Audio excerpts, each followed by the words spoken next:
हरे कृष्णा, जय श्री हरि, ओम नमः शिवाय।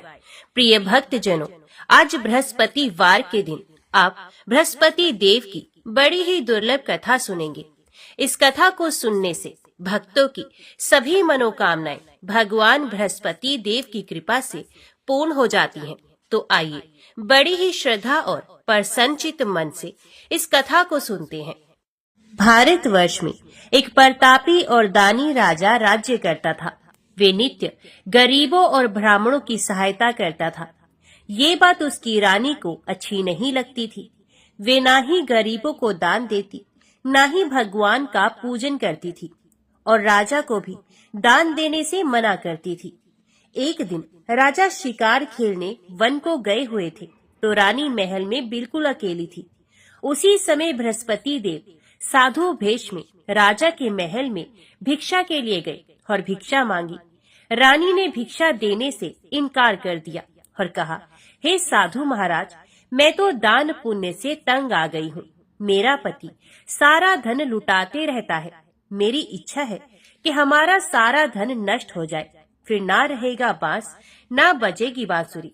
साधु महाराज ने कहा, देवी, तुम तो बड़ी विचित्र हो।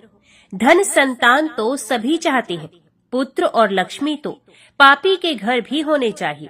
यदि तुम्हारे पास अधिक धन है तो भूखों को भोजन दो, प्यासों के लिए प्याऊ बनाओ, मुसाफिरों के लिए धर्मशालाएं खुलवाओ। जो निर्धन अपनी कुंवारी कन्याओं का विवाह नहीं कर सकते, उनका विवाह करवा दो।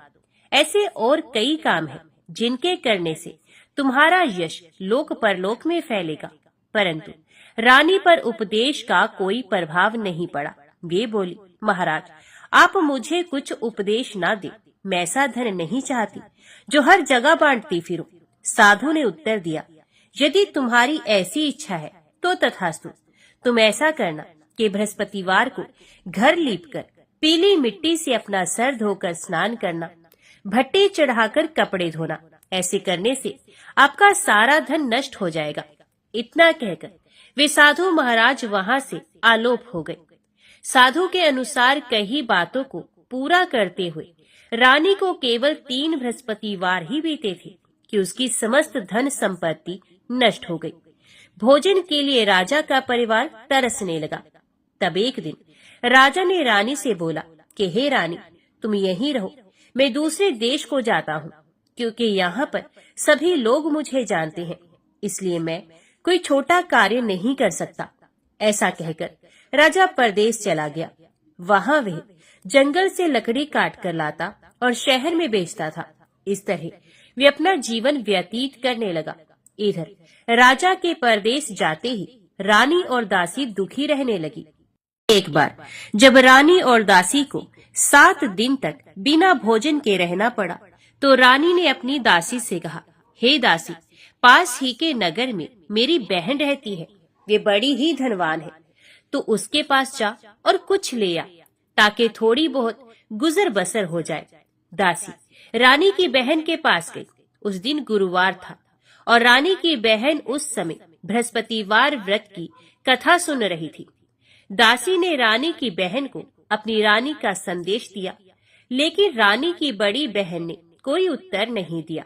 जब दासी को रानी की बहन से कोई उत्तर नहीं मिला तो वह बहुत दुखी हुई और उसे क्रोध भी आया। दासी ने वापस आकर रानी को सारी बात बता दी। सुनकर रानी ने अपने भाग्य को कोसा। उधर रानी की बहन ने सोचा कि मेरी बहन की दासी आई थी, परंतु मैं उससे नहीं बोली, इससे वे बहुत दुखी हुई होगी।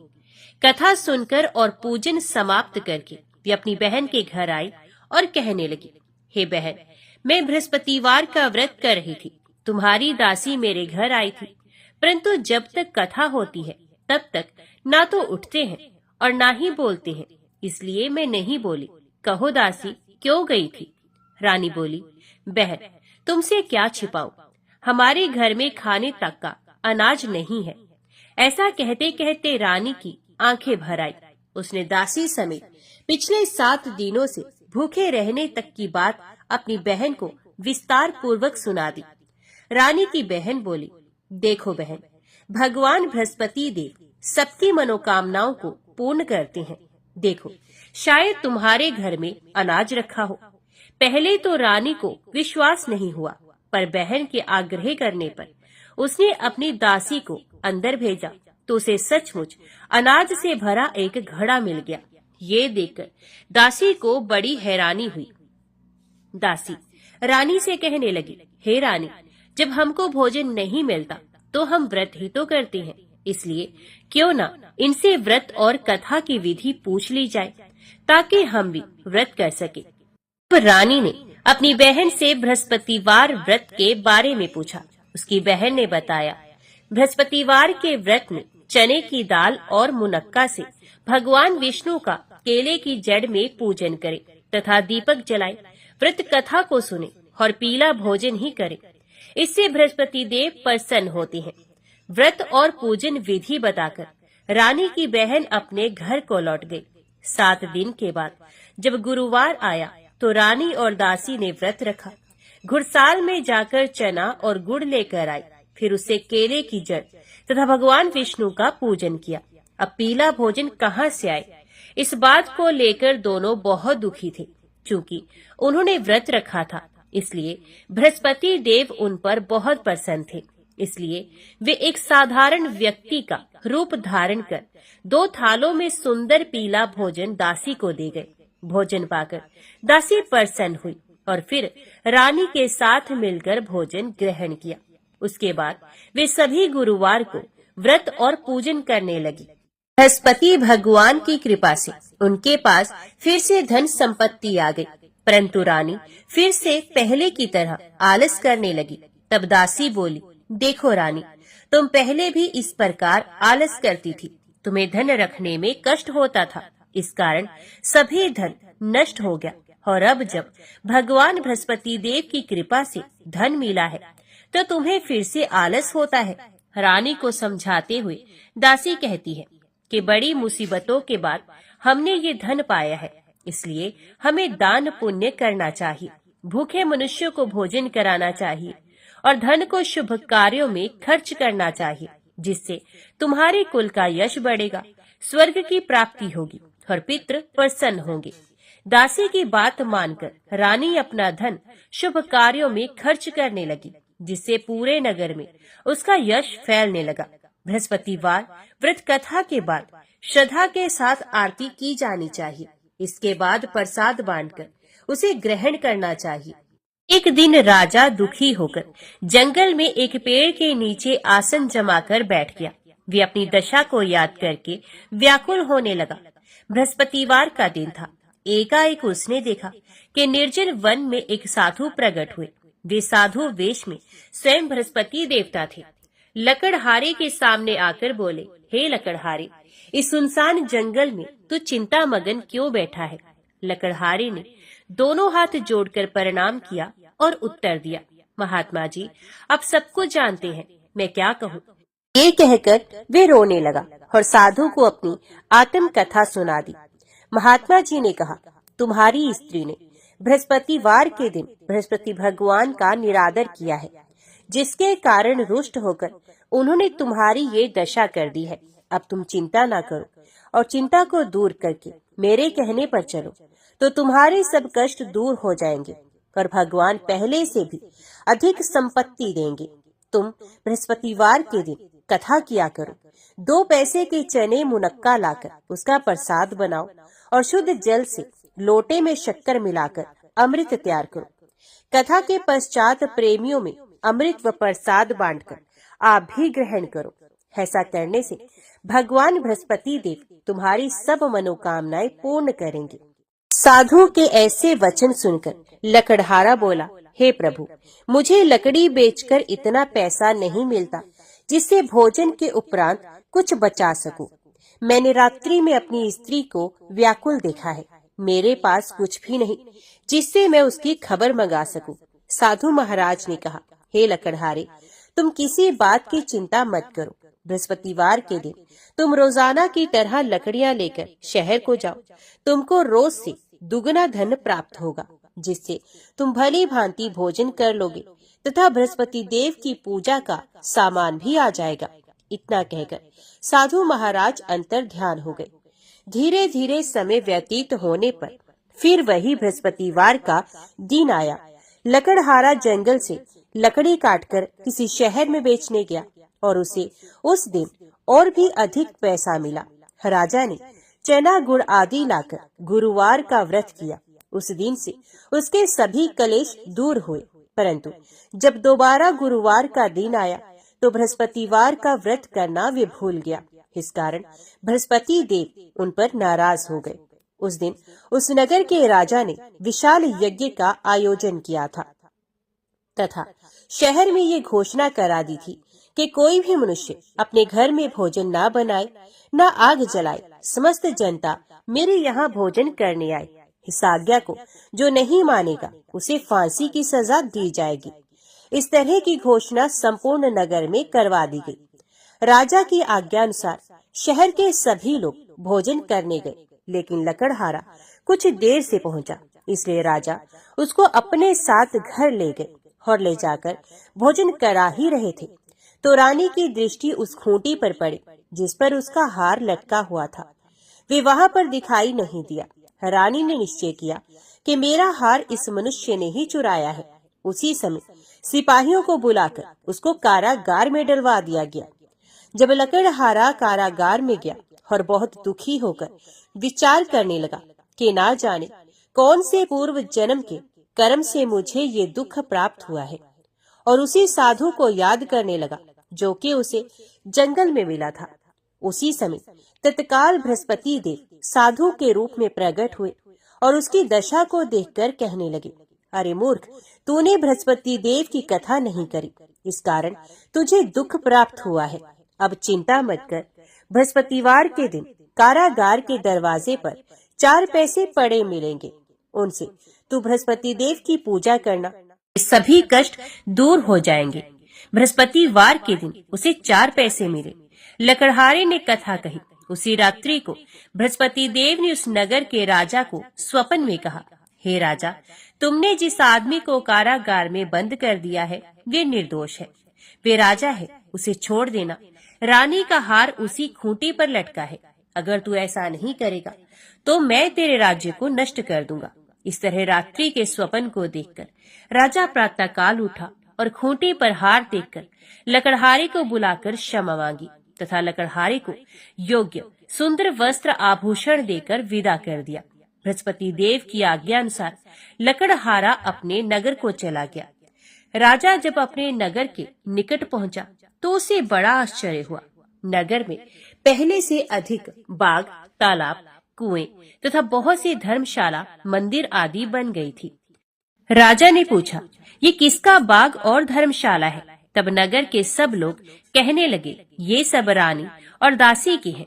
तो राजा को आश्चर्य हुआ और गुस्सा भी आया। जब रानी ने ये खबर सुनी कि राजा आ रहे हैं तो उन्होंने दासी से कहा कि हे दासी, देख राजा हमको कितनी बुरी हालत में छोड़ गए थे। हमारी ऐसी हालत देखकर वे लौट ना जाए, इसलिए तू दरवाजे पर खड़ी हो जा। आज्ञा अनुसार दासी दरवाजे पर खड़ी हो गई। राजा आए तो उन्हें अपने साथ ले आई। तब राजा ने क्रोध करके अपनी रानी से पूछा कि ये धन तुम्हें कैसे प्राप्त हुआ है? तब उन्होंने कहा, हमें ये सब धन बृहस्पति देव के इस व्रत के प्रभाव से प्राप्त हुआ है। राजा ने निश्चय किया कि 7 रोज बाद तो सभी बृहस्पति देव का पूजन करते हैं, परंतु मैं प्रतिदिन दिन में 3 बार कहानी तथा रोज व्रत किया करूंगा। अब हर समय राजा के दुपट्टे में चने की दाल बंधी रहती तथा दिन में 3 बार कहानी कहता। एक रोज राजा ने विचार किया कि चलो अपनी बहन के यहाँ हो आए। इस तरह निश्चय कर राजा घोड़े पर सवार हो अपनी बहन के यहाँ को चलने लगा। मार्ग में उसने देखा कि कुछ आदमी एक मुर्दे को ले जा रहे हैं। उन्हें रोककर राजा कहने लगा, अरे भाइयों, मेरी बृहस्पति देव की कथा सुन लो। और वे बोले, लो, हमारा तो आदमी मर गया है, इसको अपनी कथा की पड़ी है। परंतु कुछ आदमी बोले, अच्छा कहो, हम तुम्हारी कथा भी सुनेंगे। राजा ने दाल निकाली और जब कथा आधी हुई थी तो मुर्दा हिलने लगा, और जब कथा समाप्त हो गई तो राम राम करके मनुष्य उठकर खड़ा हो गया। आगे मार्ग में उसे एक किसान खेत में हल चलाता मिला। राजा ने उसे देखा और उससे बोले, अरे भैया, तुम मेरी बृहस्पतिवार की कथा सुन लो। किसान बोला, जब तक मैं तेरी कथा सुनूंगा तब तक 4 हरैया जोत लूंगा। जा, अपनी कथा किसी और को सुनाना। इस तरह राजा आगे चलने लगा। राजा के हटते ही बैल पछाड़ खाकर गिर गए तथा किसान के पेट में बड़ी जोर का दर्द होने लगा। उस समय उसकी माँ रोटी लेकर आई। उसने जब ये देखा तो अपने पुत्र से सब हाल पूछा और बेटे ने सभी हाल कह दिया।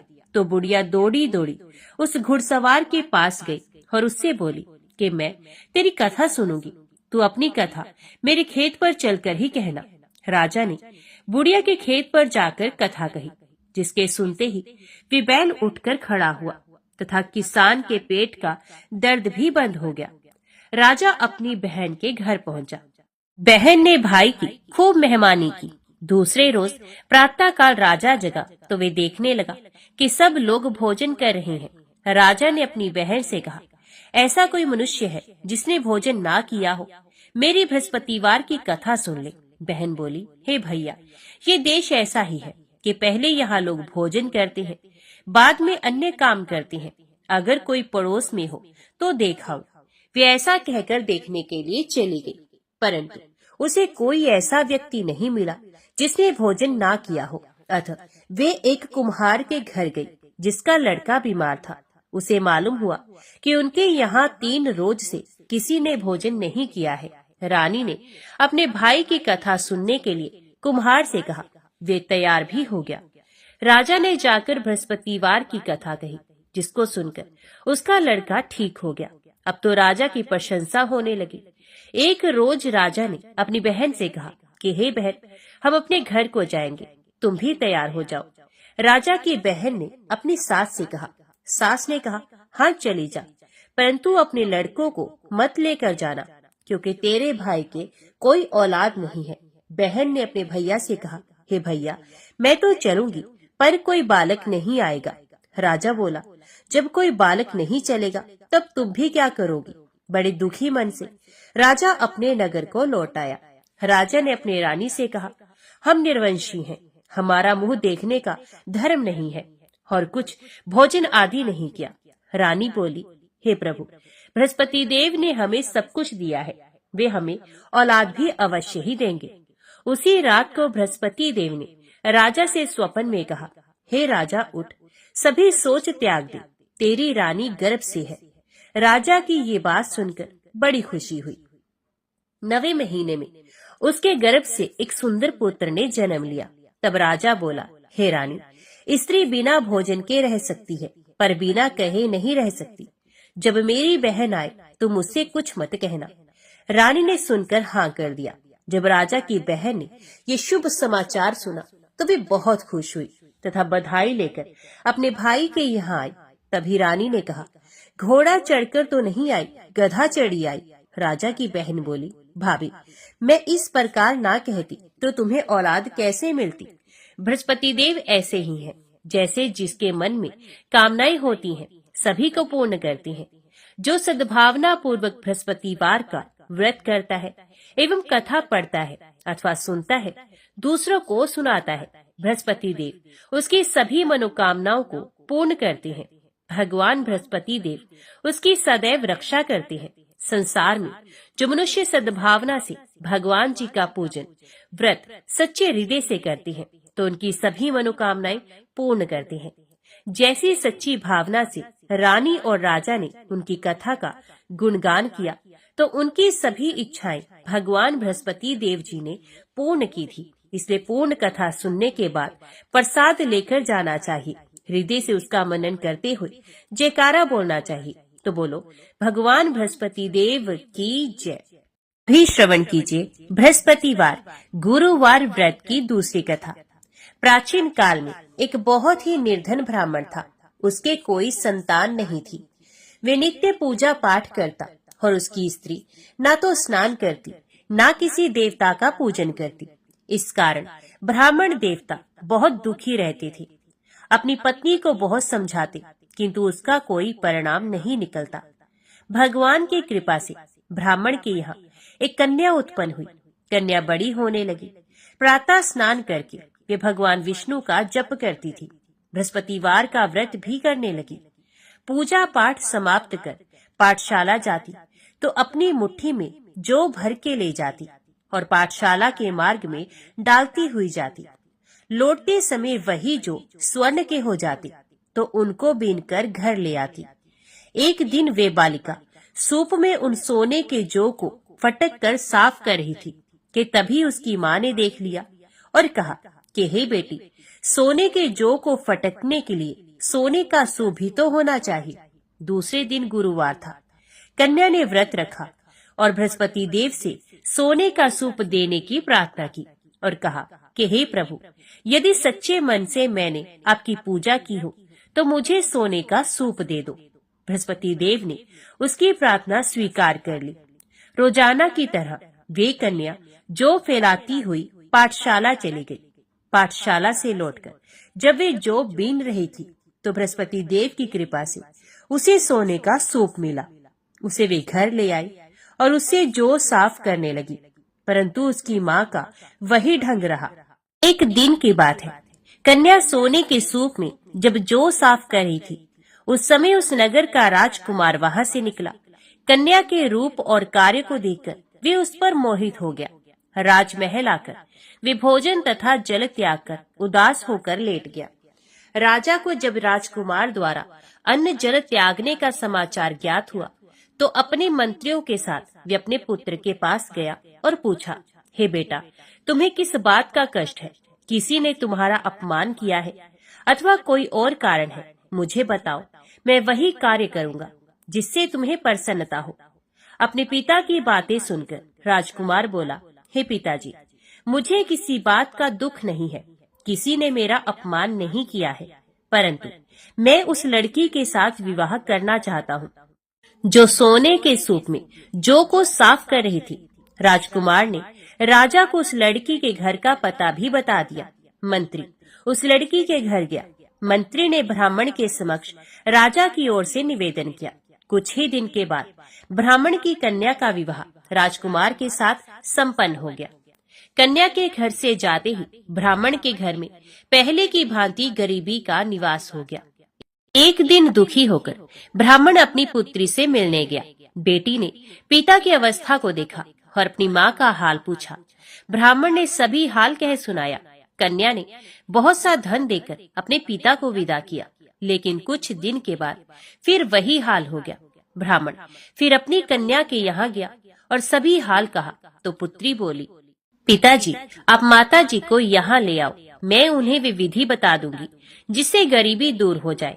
ब्राह्मण देवता अपनी स्त्री को साथ लेकर अपनी पुत्री के पास राजमहल में पहुँचे तो पुत्री अपनी माँ को समझाने लगी, हे माँ, तुम प्रातः काल स्नान आदि करके भगवान विष्णु का पूजन करो और बृहस्पतिवार का व्रत करो तो सब दरिद्रता दूर हो जाएगी। परंतु उसकी माँ ने उसकी एक भी बात नहीं मानी। वे प्रातः काल उठकर अपनी पुत्री के बच्चों का जूठन को खा लेती थी। एक दिन उसकी पुत्री को बहुत गुस्सा आया। उसने अपनी माँ को एक कोठरी में बंद कर दिया।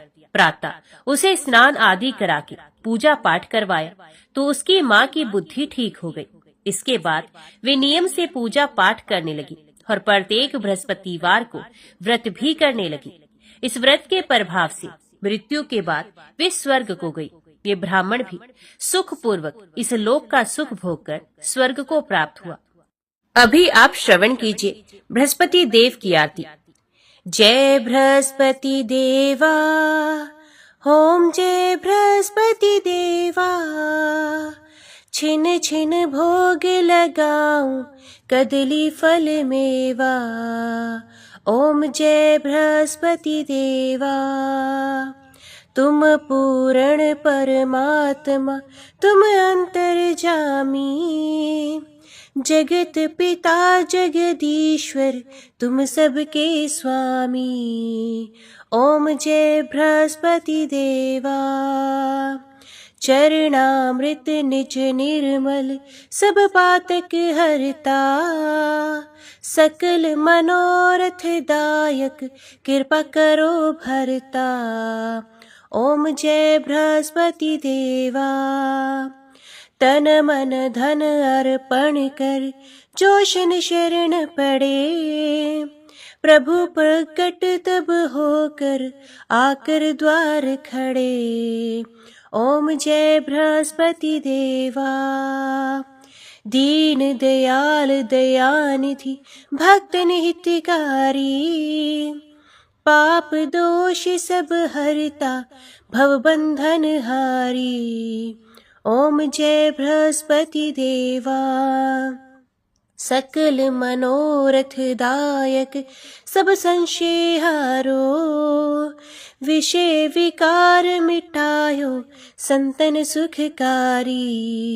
ओम जय बृहस्पति देवा, जो कोई आरती तेरी प्रेम सहित गावे, जेठानंद आनंद कर सो निश्चय पावे। ओम जय बृहस्पति देवा, ओम जय बृहस्पति देवा। सब प्रेम से बोलो भगवान विष्णु की जय, बोलो बृहस्पति देव भगवान की जय। आज के वीडियो में इतना ही। उम्मीद करती हूँ वीडियो आपको पसंद आई होगी। वीडियो पसंद आई हो तो वीडियो को लाइक और चैनल को सब्सक्राइब जरूर कीजिएगा। जय श्री हरि लिखकर कमेंट बॉक्स में अपनी हाजिरी, अपने सुझाव देना ना भूलेगा। तो मिलते हैं अगली कथा अगली वीडियो के साथ। तब तक के लिए देखते व सुनते रहिए। जय मां कंजक, जय माता दी।